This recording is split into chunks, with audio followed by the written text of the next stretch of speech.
Hello everyone, आप सबका स्वागत है। आरआरबी ग्रुप डी 2019 का मैथ्स का सॉल्यूशन कर रहे हैं। इसमें 17 अगस्त 2022 से 15 सितंबर 2022 तक जितने भी शिफ्ट में एग्ज़ाम हुए सभी शिफ्ट के सॉल्यूशन कंप्लीट हो चुके हैं।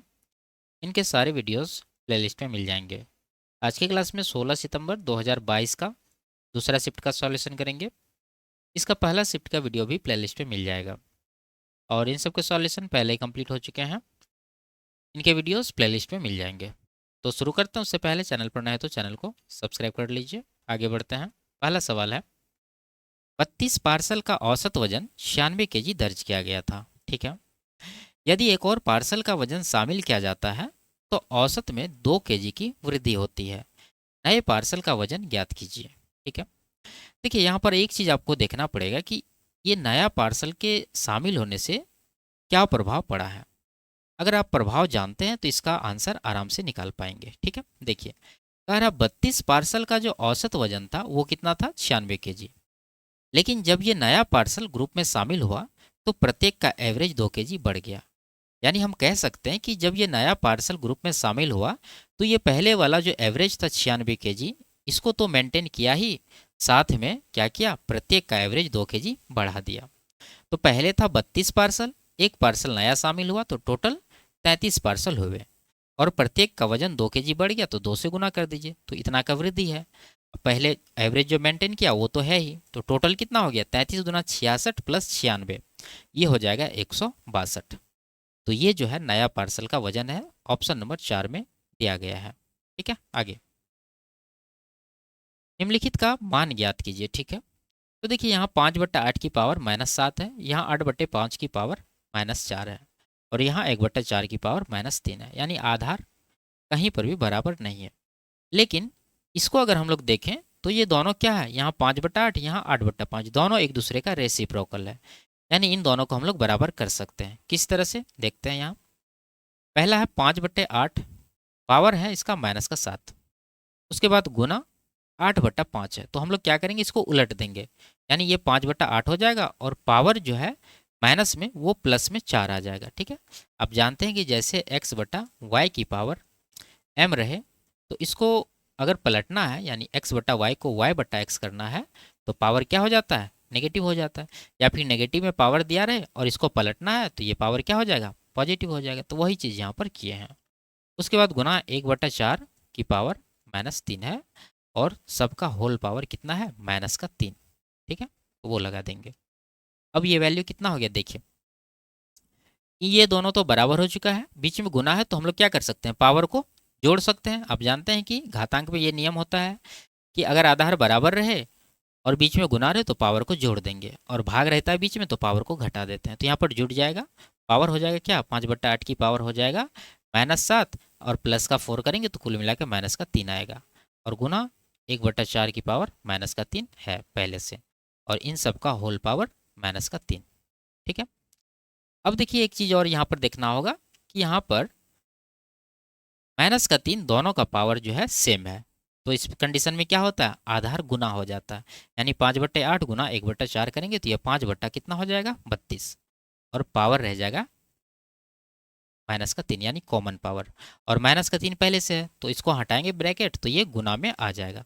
तो कुल मिला के ये 5/32 का पावर 3×9 आ जाएगा प्लस में। तो ये जो आपका आंसर है, कौन सा ऑप्शन में दिया है, ऑप्शन नंबर 4 में दिया गया है, ये इसका सही आंसर है। आगे, इसका मान ज्ञात करना है। ठीक है। तो यहाँ पर देखिए, पावर नेगेटिव है, पीछे हम लोग चर्चा कर चुके हैं, तो ये क्या हो जाता है, उलट जाता है। तो 1/2 उल्टेगा तो ये 2 हो जाएगा और पावर जो है पॉजिटिव 2 हो जाएगा, प्लस उसी तरह ये भी 3 की पावर 2 हो जाएगा और ये 4 की पावर 2 हो जाएगा। तो सबको जोड़िए स्क्वायर करके, तो 2 का स्क्वायर 4, 3 का स्क्वायर 9 और 4 का स्क्वायर 16, 16 9 25 4 29 जो है इस सवाल का सही आंसर होगा, ऑप्शन नंबर 3। आगे, यदि ये है तो x का धनात्मक मान ज्ञात करना। ठीक है। तो इसको थोड़ा सा सॉल्व कर लीजिए। तो यह 25 माइनस का x², ये माइनस माइनस प्लस का 9 हो जाएगा, और राइट साइड क्या है, 81 का पावर हाफ है, यानी 81 का वर्गमूल लेना है, 9 आ जाएगा। 9 दोनों तरफ कैंसिल हो जाएगा ये, यानी हम लोग कह सकते हैं कि x² बराबर 25 है। तो x का वैल्यू कितना होगा, 25 का वर्गमूल 5। ठीक है। तो पॉजिटिव में 5 इसका आंसर होगा, ऑप्शन नंबर 4। आगे, दिए गए 3 वर्षों में किस वस्तु ने अधिकतम संयुक्त लाभ अर्जित किया, ठीक है। तथा वर्ष 2019 में सबसे अधिक लाभ वाली वस्तु का लाभ सबसे कम लाभ वाली वस्तु के लाभ से कितने प्रतिशत अधिक है, ठीक है। देख लेंगे सबसे पहले हम लोग क्या कि मैक्सिमम प्रॉफिट किसका है। अगर यहाँ पर देखें तो 4 तरह का वस्तु है, रेफ्रिजरेटर, पंखा, टेलीविजन, मोबाइल। ऑप्शन अगर देखें तो केवल मोबाइल और पंखा दिया गया, तो रेफ्रिजरेटर और टेलीविजन को हम लोग नहीं देखेंगे। तो इन दोनों में जोड़ के देख लीजिए, 4 2 6 5 11 110, 13 4 17 127 हो गया इसका टोटल। इसका 6 4 10 4 14 140 हुआ, 6 7 13 153 हो गया इसका टोटल। तो मैक्सिमम तो मोबाइल का है, तो मोबाइल वाला ऑप्शन होगा या तो 1 या फिर 4, बीच वाला दोनों नहीं हो सकता। अब कह रहा है 2019 में मैक्सिमम वाला प्रॉफिट जो है मिनिमम से कितना अधिक है। तो देखिए 2019 यहाँ पर है ये वाला, मैक्सिमम है 45 और मिनिमम है 15। आप देख रहे हैं सीधा सीधा ये कितना गुना है, 3 गुना। 3 गुना है इसका मतलब 200% प्रॉफिट अधिक है, ठीक है। 4 गुना रहता तो 300%, तो 200% यहाँ पर है।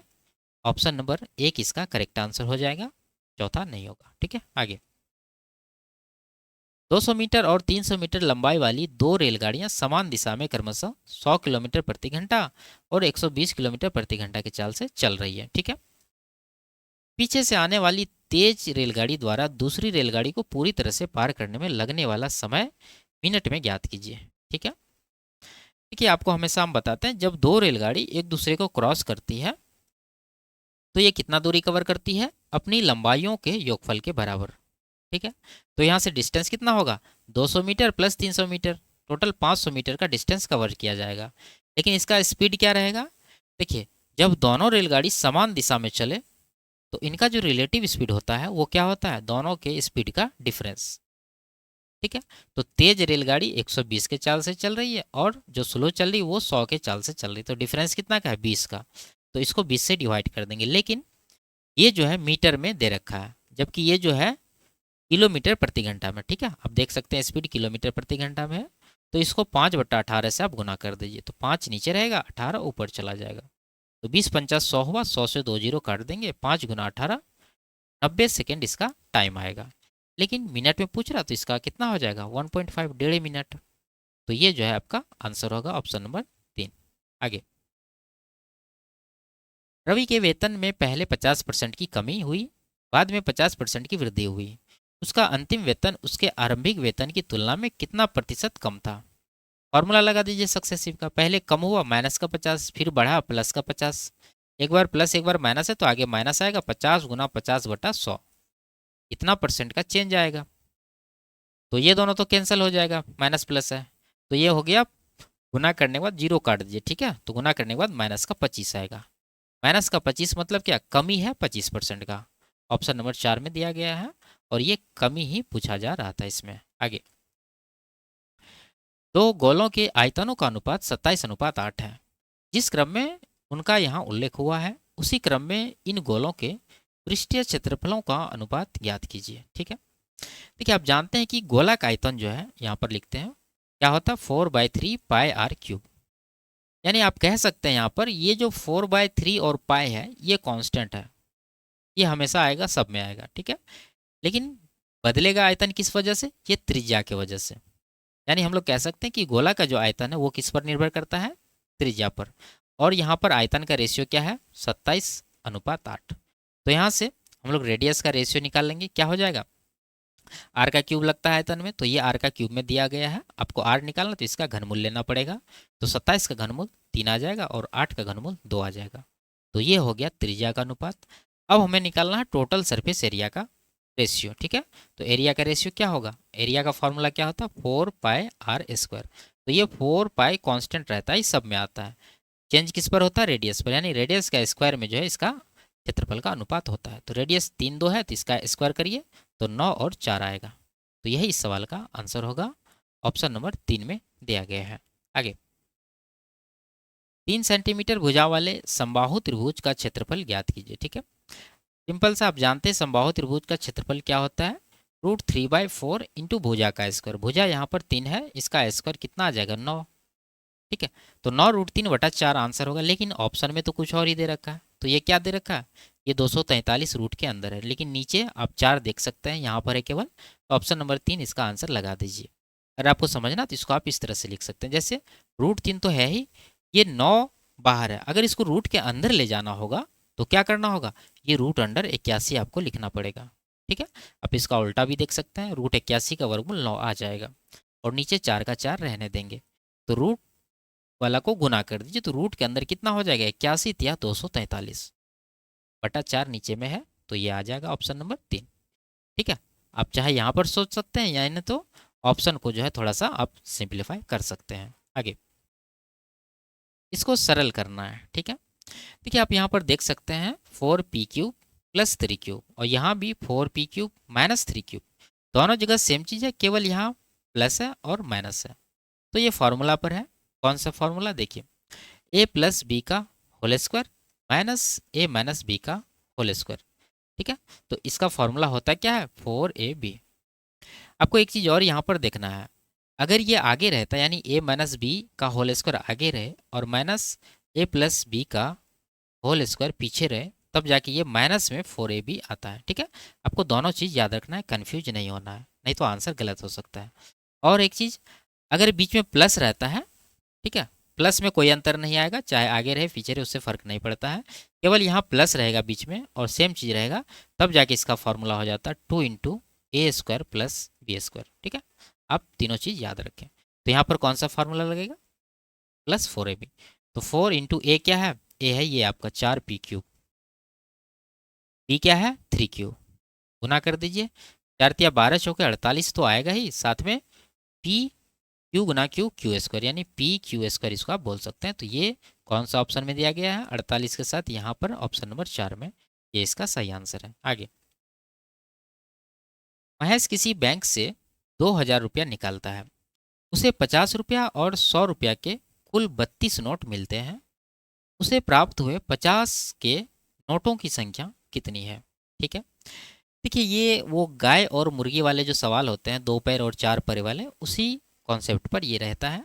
तो इसमें जो हमसे पूछा जा रहा है उसका वैल्यू चेंज करते हैं, जैसे यहाँ पर क्या पूछ रहा है, 50 रुपया वाले नोटों की संख्या, तो इसका वैल्यू आप चेंज कर दीजिए। कितना चेंज करेंगे, ये जो दूसरा नोट दिया है 100, इसके बराबर मान लीजिए ये 50 रुपया वाला नोट जो है ये भी 100 रुपया का नोट रहता, तो इसको कितना रुपया प्राप्त होता। अब देख सकते हैं दोनों नोट इक्वल हो गया, 100 का, और 32 नोट मिला है, तो 32 × 100 करेंगे तो टोटल वैल्यू कितना मिलेगा, 3200 रुपया। लेकिन एक्चुअल में इसको मिला कितना है, 2000 रुपया ही मिला है। डिफरेंस कितना का है, घटा के आप देख सकते हैं 1200 का डिफरेंस है। ये 1200 का डिफरेंस किस वजह से आया है, वो भी आप यहाँ पर देख सकते हैं कि 50 रुपया को कितना मान लिया, 100 मान लिया, कितना ज़्यादा माने थे 50, तो वो 50 जो ज़्यादा था उससे इसको डिवाइड कर दीजिए, तो निकल जाएगा कितना, 0 कटेगा 5 से 24 बार में, तो 24 आ गया। कहने का मतलब ये है कि 50 रुपया वाले इसको 24 नोट मिले, ऑप्शन नंबर 3 में दिया गया है, ये इसका करेक्ट आंसर है। ठीक है, आप 100 का वैल्यू 50 में चेंज करके भी बना सकते हैं। ठीक है, आगे, मनीष एक निश्चित राशि को 5% वार्षिक ब्याज दर पर जमा करता है, जिस पर ब्याज की गणना वार्षिक चक्रवृद्धि आधार पर होती है। 3 वर्षों के अंत में मनीष को मिश्रधन के रूप में 92,610 रुपया प्राप्त होते हैं, मनीष द्वारा जमा की गई राशि कितनी है। ठीक है, आप रेगुलर प्रैक्टिस में रहते हैं तो आप इसका आंसर हंसते हुए लगा देंगे, 80,000 इसका आंसर होगा। ठीक है, क्यों, देखिए रेट कितना है 5%, रेट पकड़ेंगे, इसका फ्रैक्शन लिखिए 1/20 होता है, यानी प्रत्येक वर्ष का इसका रेशियो बनेगा मूलधन और मिश्रधन का 20 से 21 का, लेकिन टाइम दे रखा है ये 3 वर्ष का, तो रेशियो क्या बन जाएगा इसके क्यूब में, तो 20 का क्यूब 8000 हो जाएगा और 21 का क्यूब 9261 होता है, आप जानते हैं, यानी 8000 अगर मूलधन है तो मिश्रधन बन जाएगा 9261। लेकिन यहाँ जो सवाल में एक्चुअल का मिश्रधन दिया है वो कितना है, 92,610, तो ये हो जाएगा 92,000। ठीक है, 92,610 इसके बराबर, सीधा सीधा ये 10 गुना दिख रहा है, तो इसका भी आप 10 गुना करेंगे तो 80,000 नहीं आएगा, तो ये इसका आंसर हो जाएगा। आगे, यदि x का 35% y का 40% है तो x y का अनुपात ज्ञात करना। ठीक है, तो आप ये परसेंटेज को कटा लीजिए, 5 से 7 बार में, 5 से 8 बार में। ठीक है, तो यहाँ से x y क्या अनुपात आएगा 8 और ये नीचे जाएगा 7, तो यही आपका आंसर होगा, 8:7, ऑप्शन नंबर 4 में दिया गया है। आगे, एक किसान एक बगीचे में 3 अलग अलग प्रकार के पौधे समान संख्या में लगाता है। एक प्रकार के सभी पौधे एक आयत के रूप में लगाए जाते हैं, जिनमें से किसी भी आयत में एक से अधिक प्रकार के पौधे नहीं लगाए जाते हैं और किसी भी प्रकार का कोई भी पौधा शेष नहीं बचता है। सभी पौधे लगाने के बाद पौधे ए वाले आयत में 70 पंक्तियां थी, पौधे बी वाले आयत में 28 पंक्तियां थी और पौधे सी वाले आयत में 32 पंक्तियां थी। बगीचे में किसान द्वारा लगाए गए प्रत्येक प्रकार के पौधों की न्यूनतम संख्या ज्ञात कीजिए। ठीक है, तो वो न्यूनतम संख्या क्या हो जाएगा, इन तीनों संख्या का एलसीएम।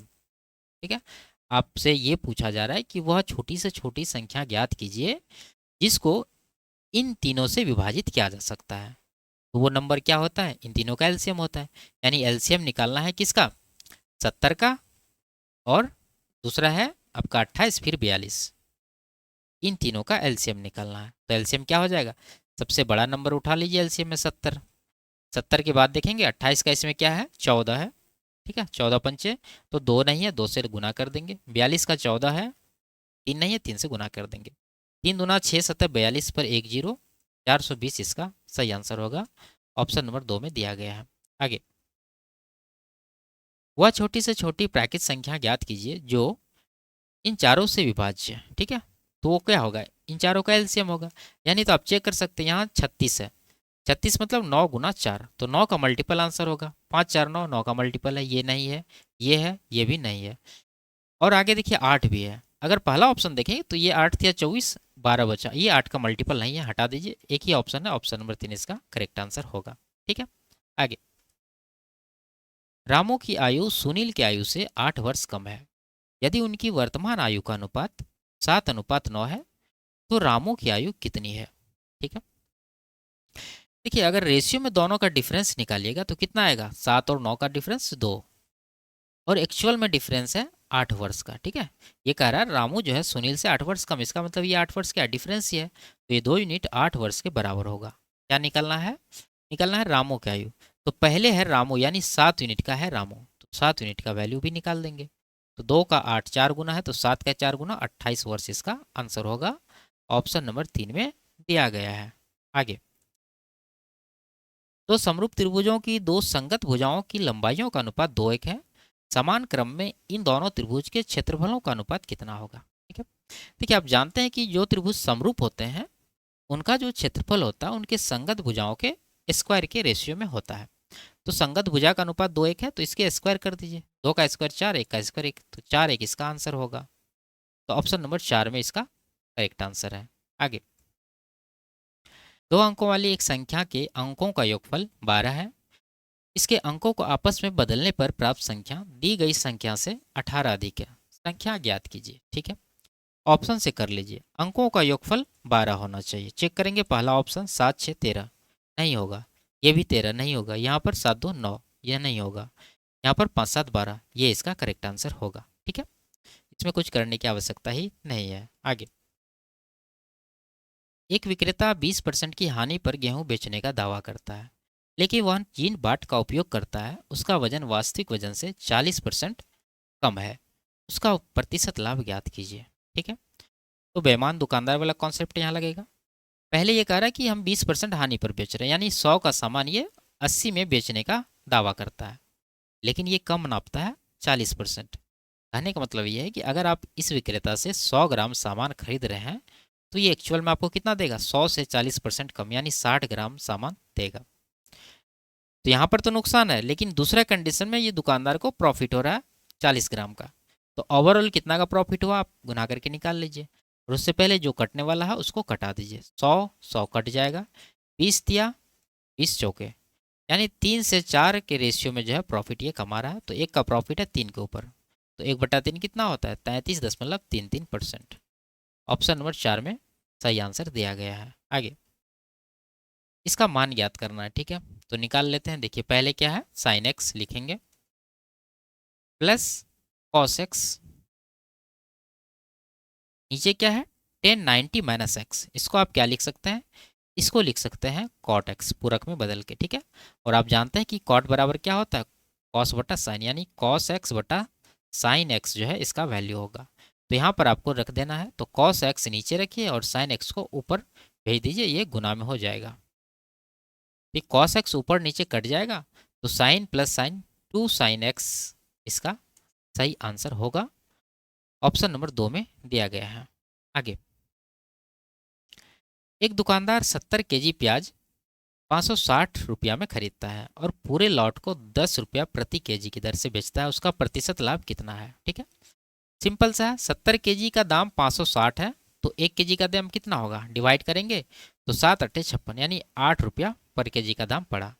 लेकिन ये बेच रहा है पर केजी 10 रुपया में, तो 8 का सामान 10 में बेच रहा है, 2 का प्रॉफिट है 8 के ऊपर, कटाएंगे 1/4।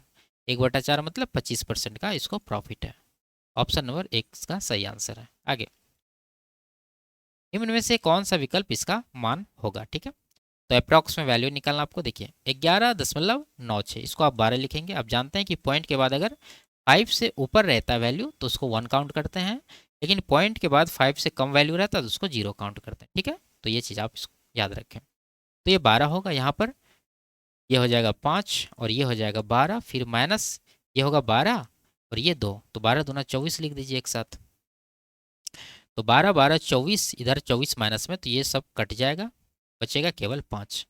ऑप्शन नंबर 2 इसका सही आंसर होगा। आगे, अब से 5 वर्ष बाद पिता की आयु उसके पुत्र की आयु की 3 गुनी हो जाएगी।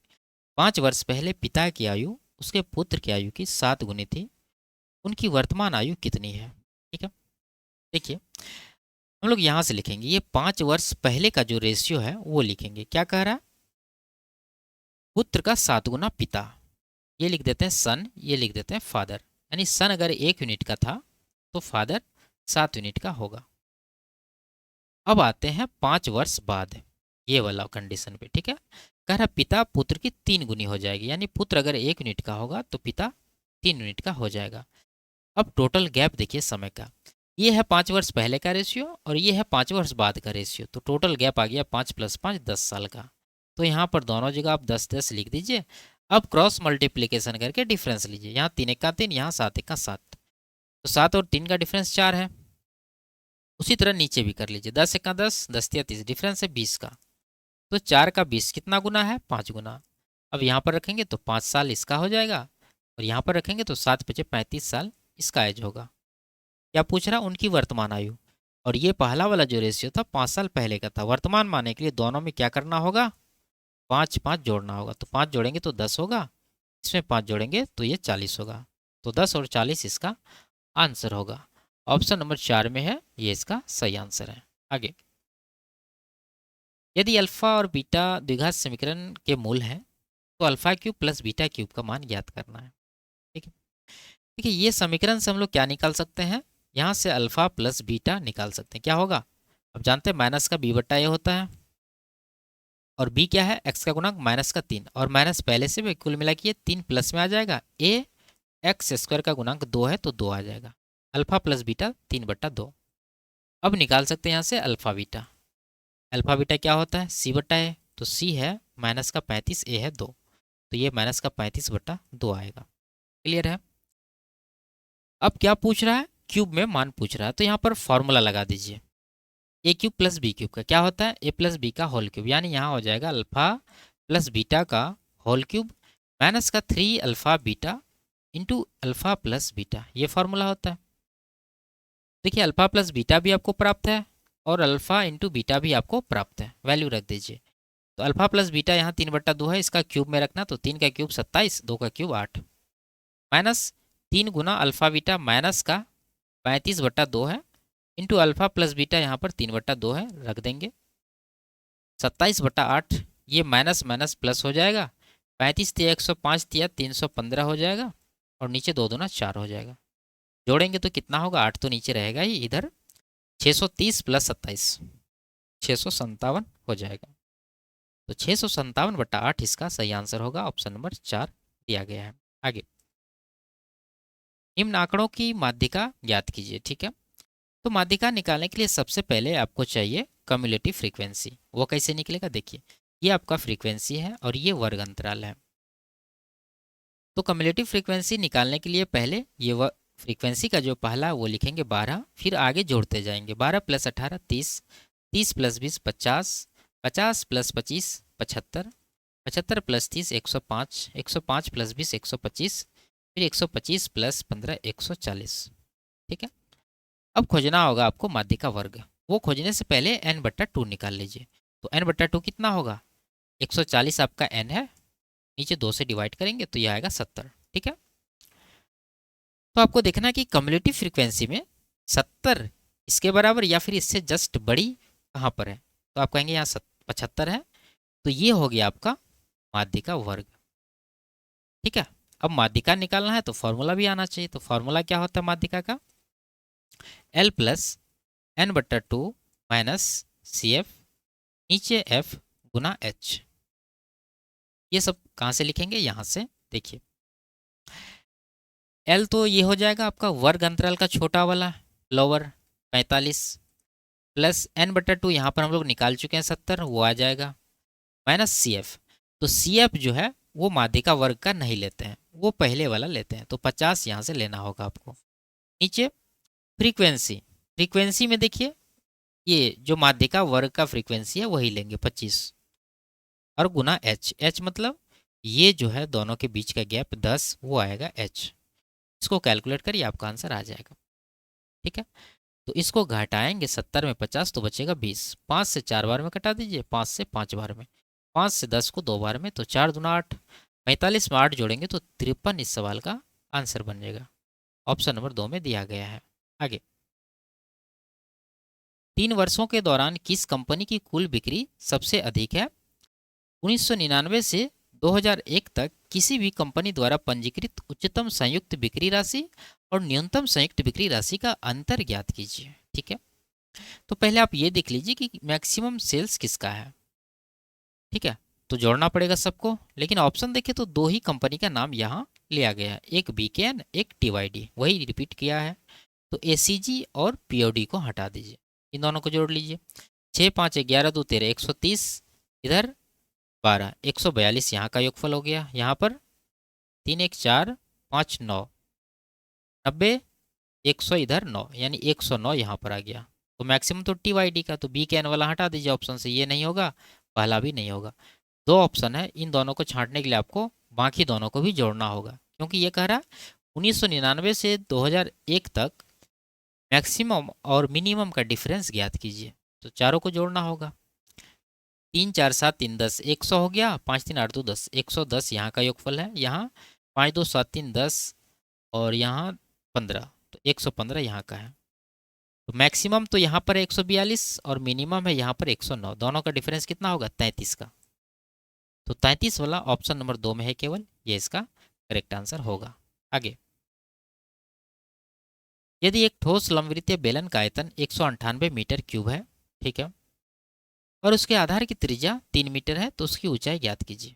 फॉर्मूला लगा दीजिए बेलन के आयतन के, क्या होता है?